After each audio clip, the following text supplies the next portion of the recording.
ஒவ்வொரு நாளும் நாம என்னெல்லாம் செய்யறோங்கிறத அப்சர்வ் பண்ணிக்கிட்டே சுத்திக்கிட்டு இருக்கான். நான் எடுக்கிற எந்த ஒரு மூவுமே ஏதோ ஒரு வகையில அந்த ஆளுக்கு தெரிஞ்சிருக்கு.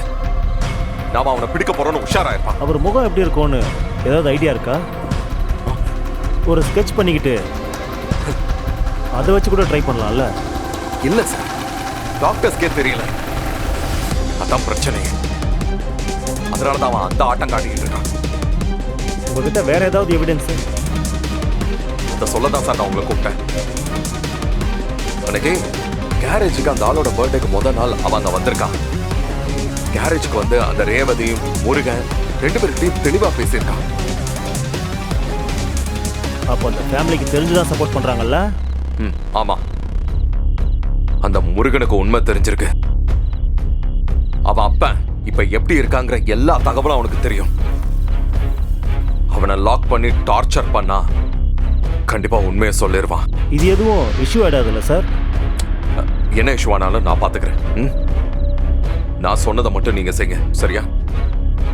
நம்ம கையில இருக்கிற ஒரே ஒரு ஆப்ஷன் அந்த முருகன் தான். அவனை விட்டுறக்கூடாது. உங்களுக்கு ஏதாவது தகவல் கிடைச்சா எனக்கு உடனே சொல்லுங்க. ஓகே சார், நான் பாத்துக்கிறேன். பெருசே, உனக்கு என்னைக்கு பிறந்த நாள்? அது ரொம்ப முக்கியமா? எது கேக்குற? இல்லப்பா, உன் ஃப்ரெண்டு பிறந்தனால அவர் இல்லைன்னா கூட பயங்கரமா கொண்டாடுறாங்க. சரி, அதான் உன் பிறந்த நாள் என்னைக்குன்னு தெரிஞ்சா அதையும் பிரம்மாண்டமா கொண்டாடலான்னு தான் கேட்டேன். என் பிறந்த நாள் எப்போ முடிஞ்சு போச்சு. முடிஞ்சிச்சா? எப்போ? முடிஞ்சிருச்சு. சரி, உன் குடும்பத்தில் எல்லாரும் உனக்கு வாழ்த்து சொன்னாங்களா? என்னடா இப்படி கேக்குற? எல்லாரும் என்ன விஷ் பண்ணாங்க. சரி, கேக்லாம் கட் பண்ணியா? கேக்லாம் வெட்டணும். பெருசே, அடுத்த வருஷம் வரும்போது என்ன ஞாபகப்பட்டு சோமா பிரம்மாண்டமா போஸ்ட்லாம் ஆச்சு கொண்டாடுறோம். மாமா, யாருமா தங்கச்சி? நாங்க தானே. என்னம்மா, எப்பயுமே ஓனர் தான் கேரியர்லாம் எடுத்துன்னு வருவாங்க, இப்போ நீங்க எடுத்துன்னு வந்துருக்கீங்க, என்னண்ணா? ஆமா, எல்லாருக்கும் தான். சாப்பிடலாம் வாங்க மாமா.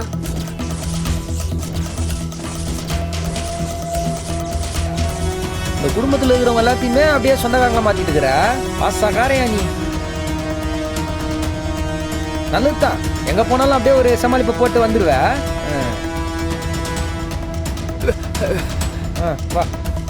வாடா. எக்ஸ்கியூஸ் மீ, இங்க ரேவதி யாரு? நான் தாங்க. இங்க முருகன்றது யாரு? இவர்தான். உங்க 2 பேர்கிட்டயும் விசாரணை பண்ணணும்.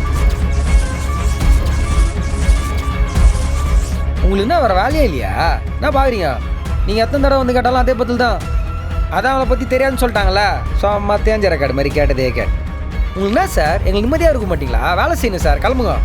தம்பி, உனக்கும் இந்த கேஸுக்கும் எந்த சம்பந்தமும் இல்லை. நீ ஒதுங்கி நில்லு.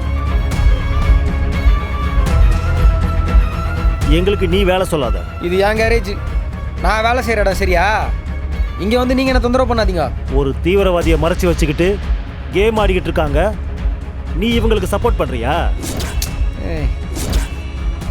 உன் மேலேயும் கேஸ் எழுத வேண்டியது இருக்கும் தம்பி. என்ன இருக்கீங்க? ஏதுங்க, நான் பாத்துக்கிறேன், நீங்க ஏதுங்க.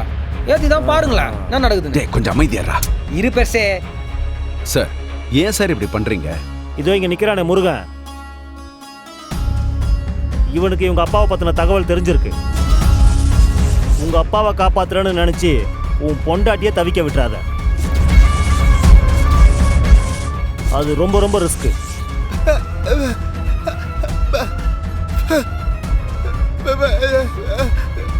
சார், அவனுக்கு தான் எதுவும் தெரியாதுன்னு சொல்றான்ல, எதுக்கு சார் அவனை போட்டு இப்படி டார்ச்சர் பண்றீங்க?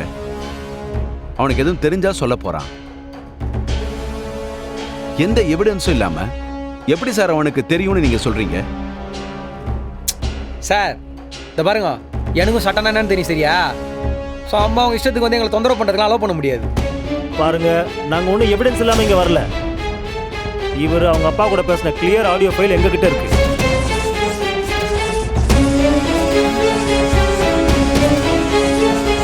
கிளம்புங்க, ஆஃபீஸ் போகலாம்.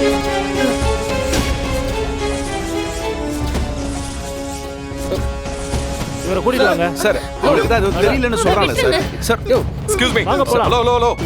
என்ன பண்ணிக்கிட்டு இருக்கீங்க? என்ன? இல்ல சார், உங்க மாமனார் பத்தின தகவல் இவருக்கு தெரியுது, ஆனா சொல்ல மாட்டேங்கிறாரு. என்கிட்ட எவிடன்ஸ் இருக்கு சார். சார் அவனே வாய் பேச முடியாதவன், பாவம். அவனை போய் இப்படி ட்ரீட் பண்றீங்க? முதல்ல இங்க இருந்து கிளம்புங்க. இல்ல சார், நாங்க எங்க டியூட்டியை செய்யறோம். சார் உங்க மேலதிகாரி கிட்ட பேச வேண்டியது இருக்கும். இப்ப நான் போன் பண்ண அடுத்த நிமிஷம் உங்க வேலை இருக்காது. கிளம்புறீங்களா இல்லையா?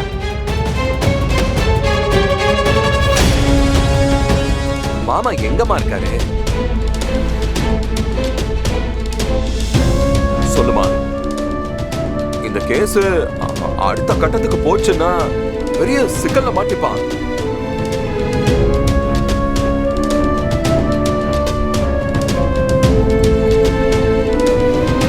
எனக்கு தெரியாது. ஹலோ, அதான் தெரியாதுன்னு சொல்றாங்கல்ல. சிபிஐ ஏதோ விசாரிச்சா நீ ஏதோ வேற மாதிரி விசாரிச்சுனுக்குறா. இந்த பாரு, இது வேலை செய்யற இடம். தேவையில்லாத பேசினுக்குற, அதை கிளம்பு. ஏய், நான் என் மச்சான் கிட்ட பேசிட்டு இருக்கேன்டா. உனக்கு என்னடா பிரச்சனை? ஓ மச்சானா? உங்க மச்சானுங்க வேலை செய்ய தான் வந்துக்கிறாரு. நீ பேசுறதா இருந்தா அவன் மச்சான உன் வீட்டில் கூட்டிட்டு போய் பேசு. இப்போதான் தெரிறாரு மச்சான் அவன் கண்ணுக்கு. எங்க ஓனர் வந்தா என்ன திட்டுவாங்க. கிளம்புங்க சார். சாமானிய ஜோக் காட்டி. இங்கே பாருங்க, இது வேலை செய்கிற நேரம். தொந்தரவு பண்ணாம நீங்க கொஞ்சம் கிளம்புனா நல்லா இருக்கும்.